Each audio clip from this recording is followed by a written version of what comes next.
خدا کا سلام ہو اتر اور سورہ خان صاحب اور اہل دل جن کے دل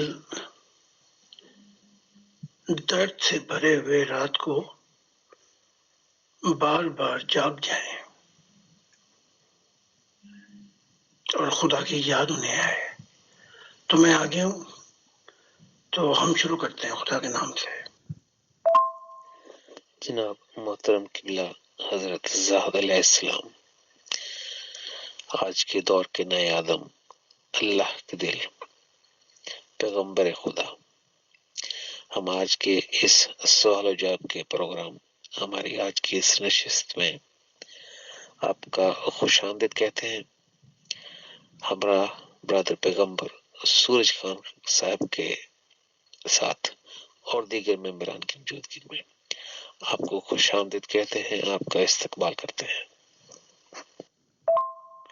خدا کی سلامتی. عطر صاحب، میرا ایک سوال ہے ذہن میں آ رہا ہے کہ حضرت عیسیٰ جو ہیں وہ لوگوں کو شفا دیتے تھے، تو جب ان کو سولی پر لٹکایا گیا تو ان کا ایک ماننے والے تھے، وہ ان کو اپنے پاس لے گئے تو ان کا ہاتھوں کا علاج کیا. جب وہ ہاتھ زخمی ہو گئے تھے، ان کے پاؤں زخمی ہو گئے، تو خود تو حضرت عیسیٰ جو ہیں وہ لوگوں کا علاج کرتے تھے. بلکہ تو اس میں کیا حکمت تھی کہ جب ان کے اپنے ہاتھ زخمی ہوئے تو ان کو باقاعدہ ایک ٹریٹمنٹ دی گئی، تب وہ ایسا ٹھیک ہوئے؟ اس بارے میں تھوڑا سا مجھے بتائیے گا. بالکل آپ نے ٹھیک فرمایا. وہ یوسف ارمیتیا تھا جس نے پلاٹر سے سودے بازی کر کے پھر آیا اور پھر جو سپاہی تھے ان کو، جو ان کا وہ کپتان تھا، اس کو پیسے بھی دیے اور کہا کہ عیسیٰ تو مر چکا. تب وہ اس نے کمبل میں لپیٹ کے لے گیا لاش کو.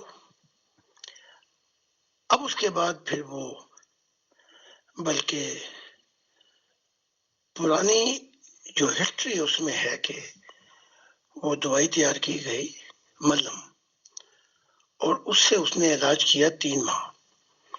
اب سوال اٹھتا یہ کہ جو اوروں کو شفا دیتا تھا وہ یہ کیسے پکار اٹھا کہ اے خدا تو نے مجھے کیوں چھوڑ دیا؟ اب اس کی جو ہے تشریح چاہیے.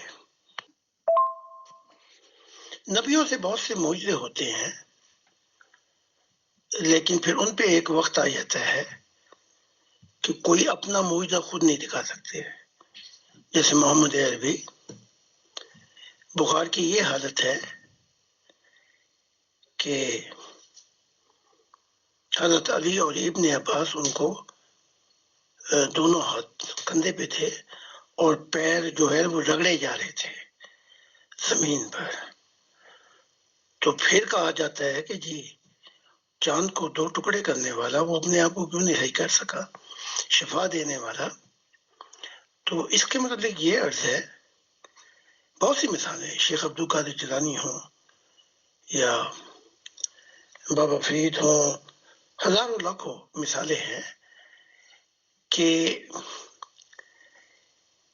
جب وہ مشن چلاتے ہیں تو وہ جو معجزات ہو جاتے ہیں ان سے، وہ ان کی صداقت کا باعث بن جاتے ہیں کہ یہ خدا کی طرف سے ہے. لیکن یہ کہ وہ ہمیشہ ان کے لیے وہ شفائی دیتے رہے، وہ گائے میں سے ٹھیک کرتے ہیں، یہ نہیں ہوتا. تو آخر میں عیسیٰ کو بھی ضرورت پڑ گئی ملم کی، اور وہ 3 ماہ لگائی گئی، تب جا کے علاج ہوا. دوسرے جو معجزے ہوتے ہیں وہ سدا کے لیے نہیں ہوتے. یہ ہو جاتا ہے، جیسے میرے ہاتھوں سے بہت سے معجزے ہو گئے یورپ میں، لیکن وہ سدا کے لیے نہیں ہوتے. اس سے نشان ظاہر ہو جاتے ہیں کہ یہ آسمانی خدا کی طرف سے بھیجا گیا ہے. لیکن پھر وہی نبی، وہی مسیح، ان کو بھی بیماریاں لاحق ہو جاتی ہیں، ان کو بھی بڑی مصیبت آتی ہے، دست لگ جاتے ہیں، بخار ہو جاتا ہے اور بہت سی بیماریاں آ جاتی ہیں.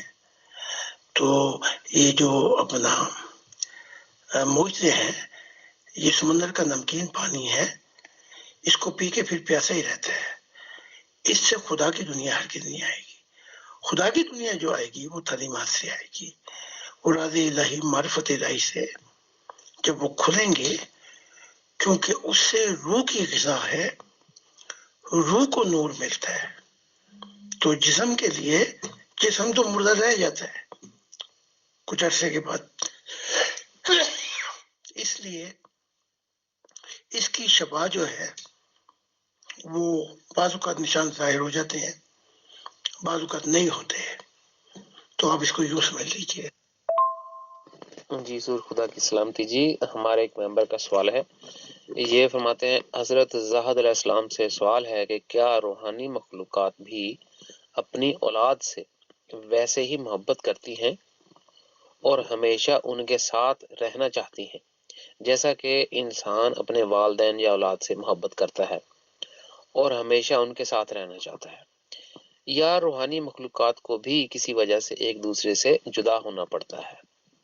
نوید امجد.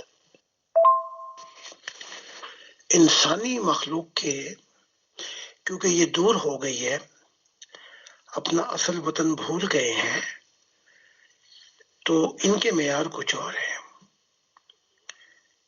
اس لیے یہ ان کے جو معیار ہیں اس میں آ جاتا ہے کہ یہ میرا گھر ہے، یہ میری اولاد ہے، یہ میری بیوی ہے، سب کچھ میرا میرا.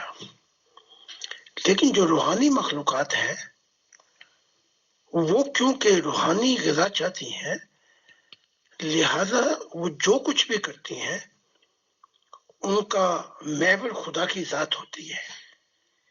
اس لیے بہت کم ممکن ہے، ہو جاتا ہے لیکن کم ممکن ہے کہ ان کی سوچ خدا کی سوچ سے ہٹ کر کچھ اور سوچے.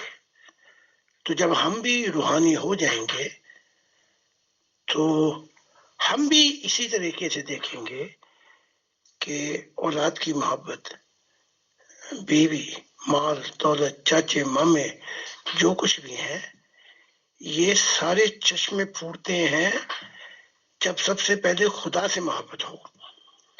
اور خدا سے محبت نہ ہو، اس کو پیٹ دکھا کے بیٹھ جائے، تو پھر یہ جتنے رشتے ہیں ان کی محبت میں پھنس کر ہم اپنی روح کو مردہ کر دیتے ہیں، خشک کر دیتے ہیں. اس لیے اب یہ جو وقت آئے گا تو یہاں بھی روحانی آباد ہوں گے جو ہر نظر میں خدا کی خوشی اور خدا کے لیے زندہ رہیں گے. جی حضور بہت شکریہ جی. ہمارے ایک اور ممبر کا سوال ہے، یہ فرماتے ہیں زاہد خان صاحب سے میرا سوال ہے کہ ماضی میں جو لوگ اس دنیا میں نبی بنا کر بھیجے گئے تھے، کیا وہ پچھلی روحانی دنیا میں بھی اللہ کے نبی تھے؟ اور کیا وہ مرنے کے بعد روح کی دنیا میں بھی اللہ کے نبی کہلاتے ہیں، یا موت کے بعد ان کی نبوت ختم ہو جاتی ہے؟ اسرار احمد. سب سے پہلے یہ جان لیں کہ ہماری ارواح جو ہے وہ ظاہری کائنات کی تخلیق سے قدیم ہے،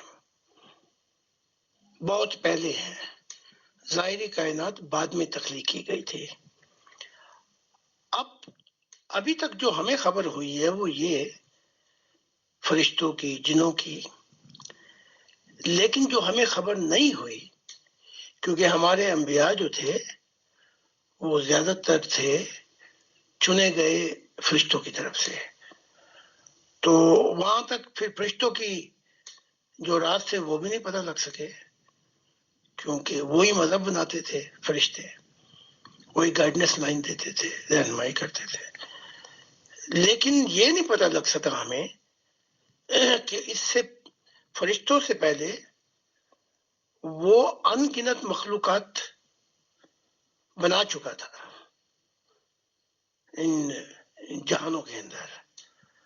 تو اب جو سوال ہے وہ یہ ہے کہ وہ جتنی مخلوقات ہیں ان کو جب بھیجتا ہے تو کون سے نبی ہوتے ہیں؟ وہ ان میں سے چنے جاتے ہیں. تو انسانوں میں سے انسان نبی چنے جاتے ہیں، جنوں میں سے جنات، فرشتوں میں سے فرشتوں کو چنا جاتا ہے. لیکن فرشتوں پہ ڈبل کام آ گیا ہے. وہ فرشتوں میں کی مخلوقات بھی بہت زیادہ ہے، دنیایں بھی بہت زیادہ ہے، وہاں بھی نبی آتے ہیں لیکن وہ فرشتوں میں سے ہوتے ہیں. اب یہ کہ کسی کائنات کے اندر جہاں بھی نبی آتے ہیں ان کا جو یہ سٹینڈرڈ ہے نبی ہونے کا، یہ موت کے بعد برقرار رہتا ہے. کیونکہ یہ نبوت جو ہے یہ ایک معراج کہنے خدا اور انسان کے درمیان، یعنی اتنی روحانی ترقی کر جاتا ہے کہ جب خدا کی طرف سے فرشتے پیغام بھی لاتے ہیں اور خدا بھی براہ راست اس سے مخاطب ہو جاتا ہے، تو ان کا یہ ٹائٹل برقرار رہتا ہے موت کے بعد بھی. اور پھر آگے روح کی دنیا میں کیا ہو، وہاں تو انبیاء کی ضرورت نہیں ہے. اس کی وجہ یہ ہے کہ وہاں تو پھر فیصلہ ہو جاتا ہے کہ اندھیرے روحیں کہاں جائیں گے، جو عالم برزخ ہے درمیانی، یہ لوگ کہاں جائیں گے، جو نیوٹرل ہے جہاں پہ صوفیت وغیرہ جاتی ہے، اس سے آگے پھر وہ کوالیفیکیشن شروع ہو جاتی ہے کہ اس سے آگے پھر فردوس کے جہان آ جاتا ہے. یہ لمبا مضمون ہے. تو اس مضمون کو کیونکہ موت کے بعد یہ دنیا میں پرچہ ہوتا ہے، جہاں جہاں نبی بھیج جاتے ہیں پرچہ، پھر جب وہ وقت ختم ہو جائے تو پرچہ دے دیا جاتا ہے، اس کے بعد نتائج رہ جاتے ہیں. جی حضور بہت شکریہ جی. ہمارے ایک اور ممبر کا سوال ہے جی، فرماتے ہیں زاہد خان صاحب سے سوال ہے کہ روح کیا ہے؟ اللہ نے ہماری روح کو کس مقصد کے لیے پیدا کیا؟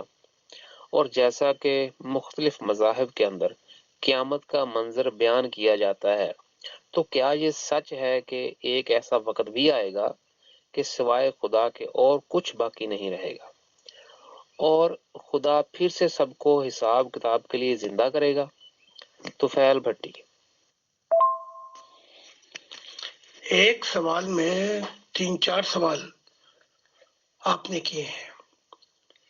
روح کیا ہے؟ یہ روح ایک امر واقعہ ہے. جیسے خدا ہمیشہ زندہ ہے اور اس پر زوال نہیں آتا، کوئی چیز اس پر حاوی نہیں ہوتی، وہ تمام کائناتیں بھی تباہ ہو جائیں تب بھی وہ باقی ہے. تو اپنی صورت و شکل پہ روح کو پیدا کیا، تو یہ روح جو ہے دیکھی جا سکتی ہے، اس کی فارم بھی ہے اور یہ بھی ہمیشہ زندہ رہے گی. اس کو میں آپ قرآن سے سمجھا دیتا ہوں. پہلا واقعہ یہ ہے کہ سورۃ رحمان میں ہے کل من علیہ فان ویبقی وجہ ربک ذو الجلال والاکرام فبأی آلاء ربکما تکذبان. وہ یہ کہ ہر چیز فنا ہو جائے گی، رہے گا تیرے رب کا جلال باقی. اس سے مراد یہ ہے یہ نہیں کہ کائنات تباہ ہوگی، اس سے مراد یہ ہے کہ جب تک انسان کا نفس اور عقل 10 اندازیاں کرے گی اس کو رب کا جلال نہیں ملے گا، نور نہیں ملے گا. تو وہ روح جو ہے کالی ہو کے زندہ وہ بھی رہے گی لیکن جہنم میں رہے گی. لیکن جس کو رب کا جلال مل گیا، نور مل گیا، تو اس پہ بھی فنا طاری نہیں ہوگی. اس کو پہلے سوال کو یوں سمجھ لیں. اب دوسرا سوال قیامت کیا ہے؟ قیامت ایک نہیں ہے بھائی، قیامتیں تو کئی ہیں، لیکن ہر قیامت کے بعد نئی زندگی شروع ہو جاتی ہے. اب ایک قیامت کا ذکر کرتے ہیں جس کا بہت ذکر ہے تورات، انجیل، قرآن پاک میں اور بھگوت گیتا میں اور دوسری کتابوں میں، کہ آخری حساب کتاب ہوگا۔ وہ آخری حساب کتاب کی جو قیامت ہے وہ تو روح کی دنیا میں آئے گی، لیکن ایک یہ کہ وہ سب کچھ ٹوٹ پھوٹ جائے گا زمین میں، یہ وہ قیامت نہیں ہے۔ یہ قیامت یہ ہے کہ برائی کی دنیا کا اختتام ہو جائے گا اور خدا کی دنیا شروع ہوگی، اندھیرے دور ہو جائیں گے، اور وہ جو نبوت ہے خدا کی کہ نیا آسمان ہوگا، خدا کے نور سے زمین روشن ہو جائے گی اور نئی زمین ہوگی، وہ نئے انسان جن کا زندہ تعلق ہوگا خدا سے، یہ قیامت ہے جس کے متعلق پہلے یہ آئے گی۔ اس قیامت کے پہلے جب ہم روح کی دنیا میں تھے تو کچھ قیامتیں ہم پہ وارد ہوئیں، اس کا ذکر پھر کسی اور مضمون میں آئے گا۔ اور وہ جو قیامت ہے کہ جو آخری فیصلے ہوں گے، وہ اس قیامت موت کے بعد ہم کنٹینیو رہتے ہیں اپنی حیثیت کے مطابق، جتنی ہمارا روح کے اندر اندھیرے یا نور ہے۔ لیکن وہ قیامت جو آخری فیصلہ ہوگا، اس کے زمانے کی نہ انبیاء کو خبر ہے، نہ فرشتوں کو، نہ کسی اور مخلوقات کو۔ وہ روح کی دنیا میں برپا ہوگی، اس کی خبر صرف خدا کے علاوہ کسی کو بھی نہیں ہے۔ جی حضور بہت شکریہ جی۔ ہمارے ایک اور ممبر کا سوال ہے، یہ فرماتے ہیں مجھے زاہد خان صاحب سے سوال پوچھنا ہے کہ جب آپ اللہ تبارک تعالیٰ سے ہم کلامی کرتے ہیں تو کس زبان میں کرتے ہیں، اور جب اللہ تعالیٰ آپ سے بات کرتے ہیں تو کیا اللہ تعالیٰ کی آواز ہم انسانوں جیسی ہے یا ہم سے مختلف؟ احمد یار۔ جسے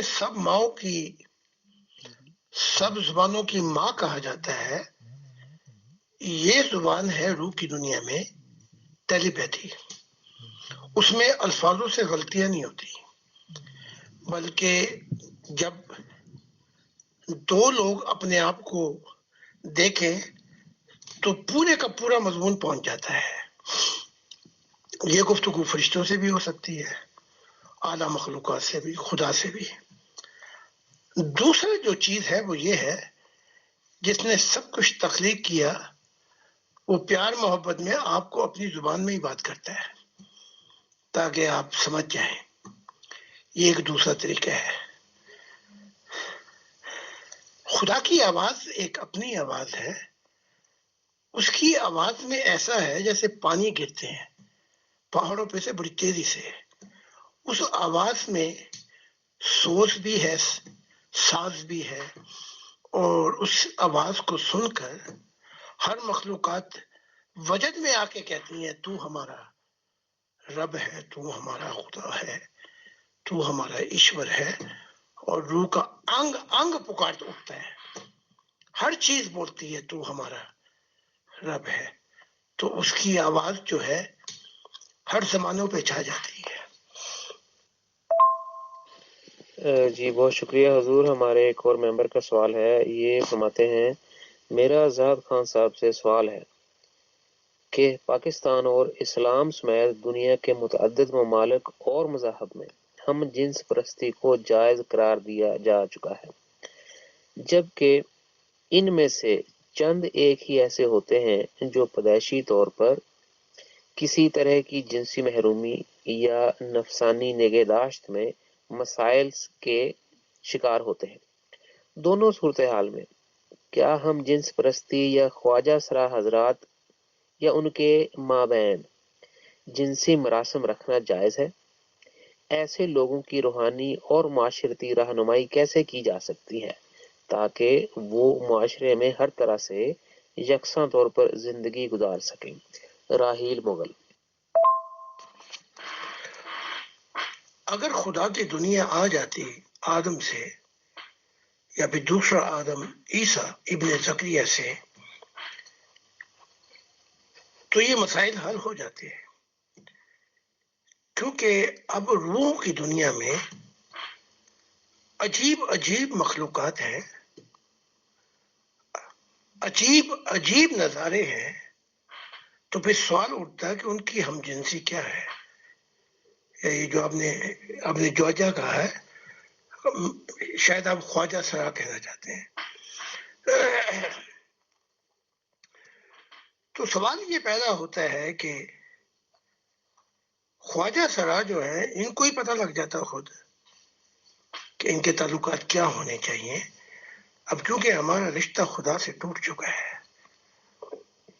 تو جو اس وقت کے حالات ہیں اس میں بہت سے سوال اٹھ رہے ہیں جنسی قسم کے، کہ کس کا کیسے تعلق ہونا چاہیے۔ اگر میں اس طرف آؤں تو پھر ایسا یہ پانی ہے دریا جو مجھے اس سمت بہا کے لے جائے گا، یعنی کہ پانی کے خلاف چلنا ہوگا اور وقت محدود ہے، لہذا پہلا جو مسئلہ ہے وہ یہ حل کرنا ہوگا کہ انسان کی روحانی حصے کھول کر اس کو خدا سے ملایا جائے، کیونکہ اس کے بعد جو مشاہدات ہوں گے اور جو کچھ وہ سفر کرے گا، مسائل حل ہو جائیں گے۔ تو یہاں بھی اس قسم کے سوال ہوتے ہیں یورپ میں، اور اس طرف لے جانا چاہتے ہیں، اس کے لیے پھر وقت کی بہت کمی ہے خدا کے لیے۔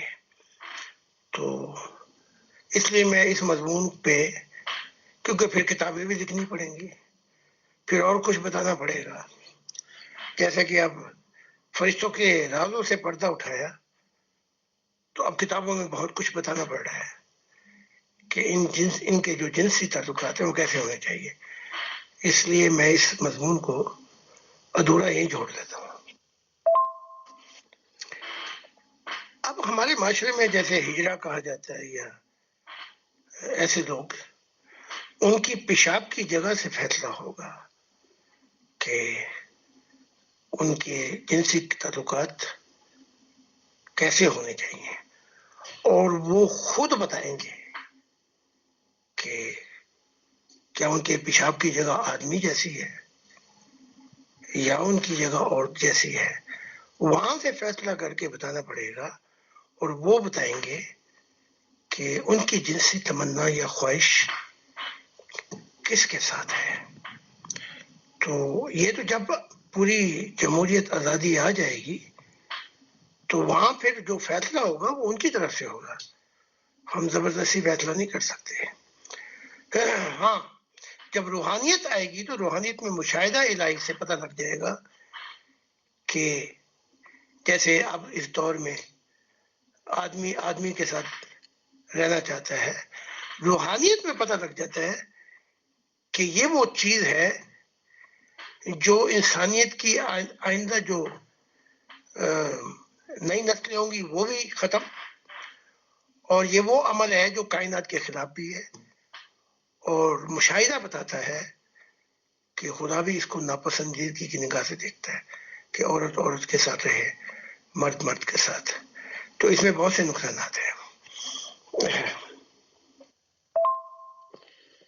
جی حضور بہت شکریہ جی۔ ہمارے ایک اور ممبر کا سوال ہے، یہ فرماتے ہیں، حضرت زاہد علیہ السلام سے سوال ہے، حضور مجھے بہت سارے خواب آتے ہیں جن میں عجیب و غریب مناظر دیکھتا ہوں اور روحانی شخصیات سے بھی ملتا ہوں، لیکن جیسے ہی میری آنکھ کھلتی ہے میں سب کچھ بھول جاتا ہوں، اس کی کیا وجہ ہے اور مجھے اس بارے میں کیا کرنا چاہیے؟ شکریہ، مجیب الرحمان۔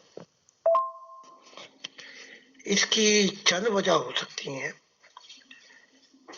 یا تو انسان گناہ زیادہ کرتا ہے، یا پھر وہ دنیا کے مسائل میں بہت زیادہ پھنسا کے رکھتا ہے اپنے آپ کو، اور دنیا کا اصل غلبہ ہوتا ہے جس کی وجہ سے وہ بھول جاتا ہے۔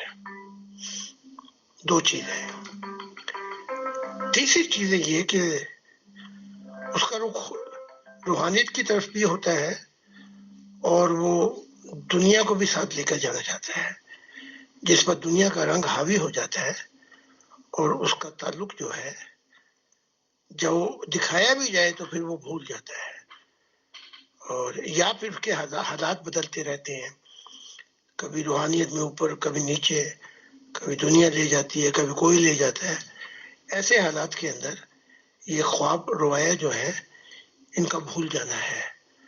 تو کوشش کریں کہ جو پہلا حق ہے خدا کا، جہاں سے سارے چشمے پھوٹتے ہیں، وہی سوچ میں بھی ہو، خالص سوچ، شعور میں، اور ضمیر کی آواز بلند ہو جس میں حق کے فیصلے ہوں، اور خدا کی محبت اتنی دل میں ہو کہ دنیائی چیزیں کریں ضرور آپ، لیکن ان کا اثر نہ ہو باقی۔ جی بہت شکریہ حضور۔ ہمارے ایک اور ممبر کا سوال ہے، یہ فرماتے ہیں زاہد خان صاحب سے سوال ہے، کیا کوئی ایسی طاقت یا خلائی مخلوقات بھی ہمارے ارد گرد موجود ہیں جو انسانوں میں شامل ہو کر مگر خفیہ طور پر اس دنیا کو بہتر بنانے کی کوشش کر رہے ہیں؟ سائنس کی زبان میں ایسے لوگوں کو سپر ہیومنز کہا جاتا ہے، آپ اس بارے میں کیا رہنمائی فرمائیں گے؟ شکریہ، شاکر حسین۔ جو قانونی کا قاعدہ ہے جسے ہم کہتے ہیں پرنسپل آف کریشن، دوسری مخلوقات کسی اور مخلوقات کی کائنات میں مداخلت نہیں کر سکتی، پہلے اس قاعدے کو سمجھ لیں آپ۔ ہاں یہ ہے کہ ہماری کائنات میں بہت سی مخلوقات ہیں اور ان کے فاصلے بہت بڑے ہوئے ہیں، کوئی 21 ملین لائٹنگ ایئر، کوئی 40 ملین لائٹنگ ایئر۔ ہاں یہ ہوتا ہے کہ جو ترقی کر گئی ہیں مادیت میں، وہ اپنی، جسے ہم ایلینز بھی کہہ سکتے ہیں، وہ آتے ہیں اور دیکھتے ہیں اس کائنات کے حالات کیسے ہیں، لیکن وہ اور کائناتوں میں بھی جاتے ہیں، تو یہی حالات اس دنیا پہ بھی آ جائیں گے جب یہ ٹیکنالوجی پہ ترقی کر جائے گی، پتہ کرا لیں گے کہ اور بہت سی مخلوقات ہیں، we are not alone here، ہم اکیلے نہیں ہیں۔ اب سوال جو ہے وہ روحانیت کا ہے۔ اب جو یہ مادیت ہے یہ تو سفر کرتی رہے گی، سائنسی ترقی ہوتی رہے گی اور پتہ لگتا رہے گا کہ یہ کیسے تخلیق ہوئی، زمین کیسے تخلیق ہوئی، اور کائنات، یہ تو پتہ لگتا رہے گا۔ لیکن اگر ہم یہ پتہ کرانا چاہیں کہ یہ کیوں ہوئی، یہ روحانیت ہے، یہ چھا جاتی ہے سائنس کے اوپر بھی، کیونکہ روحانیت میں روح آ جاتی ہے، اور اگر اس کا سفر شروع ہو جائے، وہ ہوتا یوں ہے، اس کی جڑ جو ہے وہ خدا کی پہلی محبت ہے اور ہمیشہ کی محبت ہے۔ جب کوئی شخص کر بیٹھے یہ، تو اس محبت میں سے جو بیج ہوتے ہیں، جیسے نیت ہوتی ہے انسان کی، اخلاص ہوتا ہے، اس کے مطابق پھر وہ نور آتے ہیں اس میں، تو وہ روح پھر سفر کر کے کھلے جہانوں کے اندر اور مشاہدہ کر کے اصل راز پہ روح جو ہے وہ پہنچا دیتی ہے ساری مخلوقات کو کہ کیا ہونا چاہیے، کیا پہلے ہونا چاہیے، کیا بعد میں ہونا چاہیے، کیا ہمیشہ کے لیے ہونا چاہیے۔ تو یہ ہے جو پردوں سے پیچھے روح کا حال ہے، روح کا مقام بھی ہے اور حال بھی ہے۔ السلام علیکم اطہر بھائی، کیا حال ہیں آپ کے؟ خیریت سے؟ اچھا اطہر بھائی، ایسے ہے جیسے میں نے آپ کو رات بتایا تھا کہ میں نے جو ہے وہ کل رات کو ایک خواب دیکھا، اور میں اپنے الٹی سائڈ پہ سویا ہوا تھا، اور خواب میں نے یہ دیکھا کہ میں اپنے گھر کے باہر، جو ہماری سوسائٹی کے باہر کا گیٹ ہے، یہاں پہ ایک فارمیسی ہے، اس فارمیسی میں جو ہے وہ اس کے پاس سے گزر رہا ہوں اور میرے سامنے سے جو ہے وہ کالی بھینسیں جو ہیں وہ میری طرف آ رہی ہیں، تو ان کو دیکھ کے میں ڈر جاتا ہوں اور میں ڈر کے جو ہے اس فارمیسی کے اندر گھس جاتا ہوں۔ تو اس فارمیسی کے اندر جو ہے وہ دکاندار ہوتا ہے جو کہ ٹی وی دیکھ رہا تھا، اور وہاں پہ ایک پڑا ہوا تھا لکڑی کا بیٹ جو کہ میں پکڑ لیتا ہوں، تاکہ بیسیکلی مجھے خوف آ رہا ہوتا ہے ان بھینسوں سے، اور وہ میں لکڑی کا بیٹ پکڑ لیتا ہوں کہ اگر کوئی بھینس اندر آتی ہے تو میں اس کو ماروں گا۔ اور اتنے میں جو ہے وہ دکاندار میرے سے پوچھتا ہے کہ ہاں جی کیا بات ہے بھائی جان، تو میں اس کو بتاتا ہوں کہ مجھے ان بھینسوں سے جو ہے نا وہ ڈر لگ رہا ہے، اور میں نے یہ بیٹ اس لیے پکڑا ہے تاکہ اگر کوئی ادھر آتی ہے تو پھر میں اس کو ماروں گا۔ تو جیسے وہ بھینسیں وہاں سے چلے جاتی ہیں تو میں دکاندار کے سامنے ہی وہ بیٹ وہاں پہ رکھتا ہوں، اور میں دکان سے باہر نکلنے لگتا ہوں، تو مجھے ایسے فیل ہوتا ہے جیسے دکاندار کو یہ لگا کہ میں نے اس کی دکان سے کوئی چیز اٹھا لی ہے۔ اس چیز کو لے کے وہ جو ہے نا وہ مجھے کہتا ہے کہ آپ ایک منٹ ذرا رکیں، اور وہ سامنے اس کے جو ٹی وی لگا ہوا ہے وہ اس کے ٹی وی کے اوپر وہ کوئی چینل چینج کرنا شروع کر دیتا ہے۔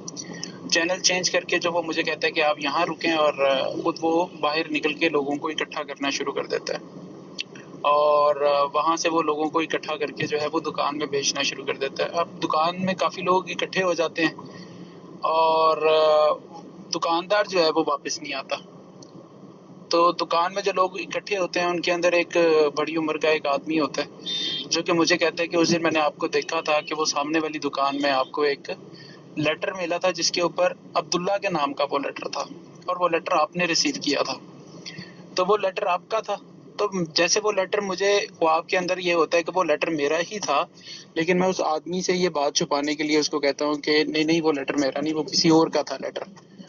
اور وہ لیٹر جو ہے وہ جیسے میرا ہی تھا، لیکن میں اس آدمی سے یہ بات چھپاتا ہوں۔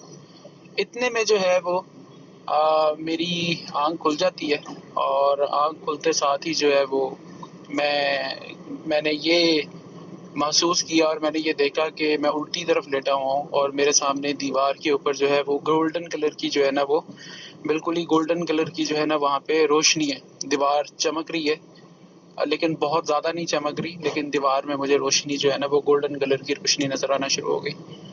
اب وہ جیسے مجھے ایسے فیل ہوا کہ میرے بسترے کے میرے بیڈ کے دوسری سائڈ سے جو ہے نا یہ روشنی آ رہی ہے جس طرف میرا چہرہ نہیں ہے، تو میں اپنے ہوش و حواس کے اندر ہی جو ہے نا وہ دوسری طرف چہرہ کرنے لگتا ہوں، تو اتنے میں وہ روشنی غائب ہو جاتی ہے۔ تو یہ چاہ رہا تھا، میں نے آپ سے بھی اس حوالے سے تفصیلاً جو ہے وہ شیئر کیا تھا میسج کے اوپر، اور میں یہ چاہتا ہوں کہ آپ زاہد صاحب سے بھی جو ہے وہ یہ میرا بے شک آڈیو شیئر کر دیں تاکہ مجھے اس میں رہنمائی ہو سکے کہ یہ کیا میرے ساتھ جو خواب آیا مجھے یا جو بھی ایک مشاہدہ تھا اس کا کیا مطلب ہے۔ شکریہ، السلام علیکم۔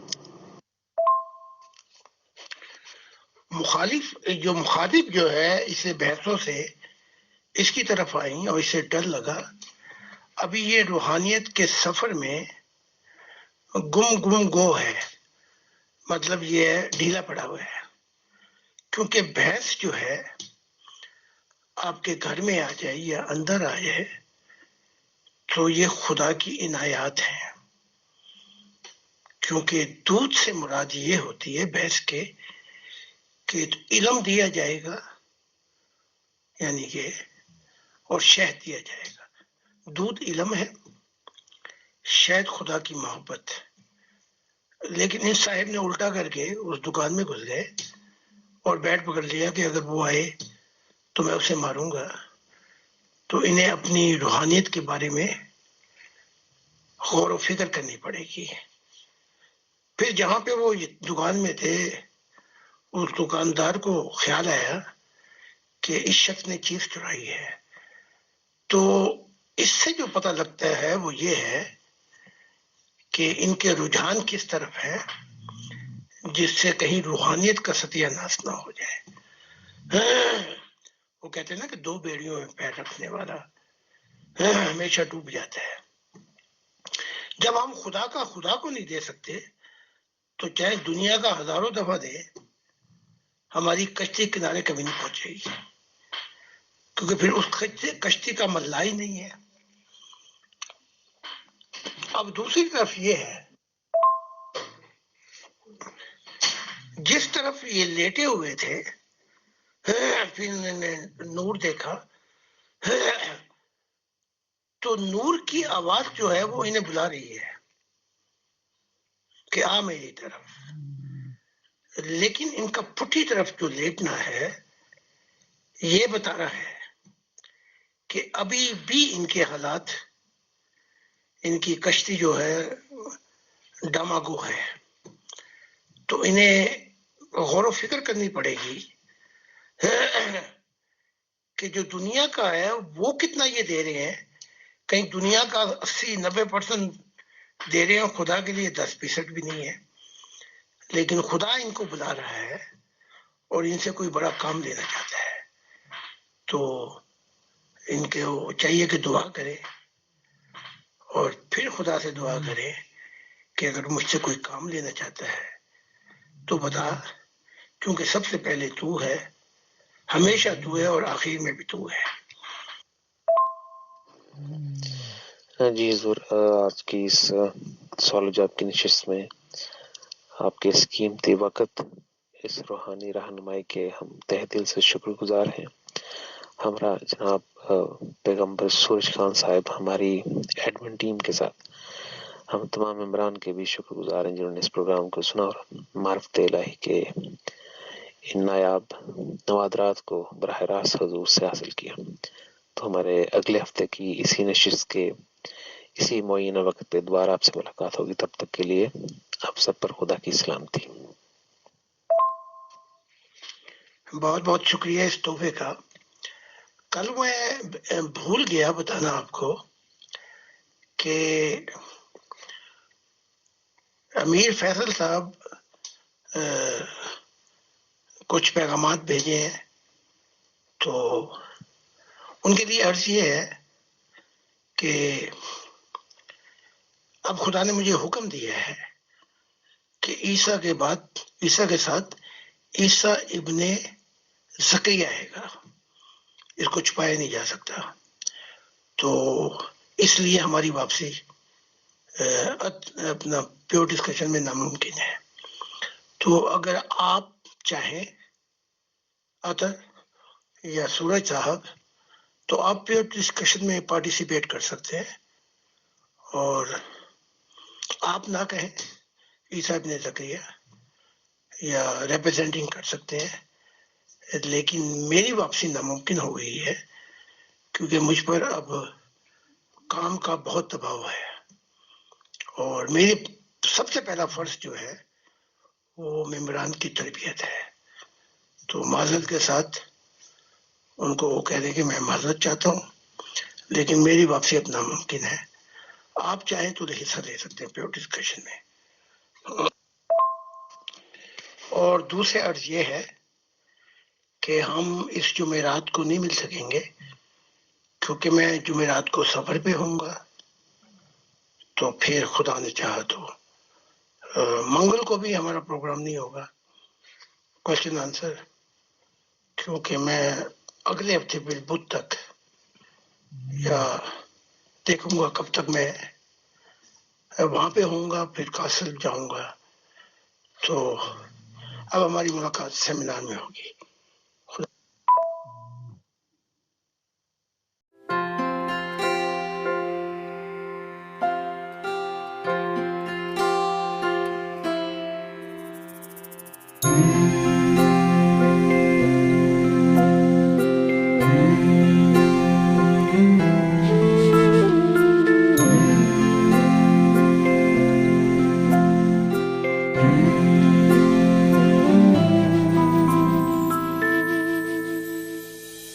اللہ تیرو نام ایشور تیرو نام، اللہ تیرو نام ایشور تیرو نام، سب کو سمتی دے بھگوان، اللہ تیرو